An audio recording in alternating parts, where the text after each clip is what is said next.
কাজী কাবিলনামায় যখন টাকার পরিমাপ লিখছিল, হঠাৎ মেয়েটি কাজীর কাছ থেকে কাগজ কলম নিয়ে বলে উঠল, আমার কাবিলনামায় টাকার পরিমাপ আমিই লিখব।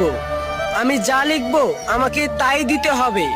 গরিব ছেলেটা মেয়েটিকে প্রচুর ভালোবাসতো, তাই মেয়েটি যেটা বলল সেটাই মেনে নিল। আর দরদ ভরা কণ্ঠে বলে উঠল, এমন কিছু লিখো না যা দেওয়ার স্বার্থ আমার নেই। আমি গরিব হতে পারি, কিন্তু তোমাকে কখনোই ছেড়ে যাব না। মেয়েটা ছেলেটিকে চোখ রাঙিয়ে টাকার জায়গায় টুকটুক করে লিখে দিল ছেলেটির নাম, আর সবার সামনে চিৎকার করে বলতে লাগলো, যদি আমায় কোনোদিন ছেড়ে যায় তাহলে দেনমোহর হিসেবে আমি ওকে নিয়ে যাব।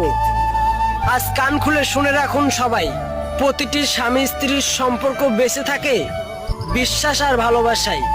আর আজকের সমাজে তো দেনমোহরকেই বেশি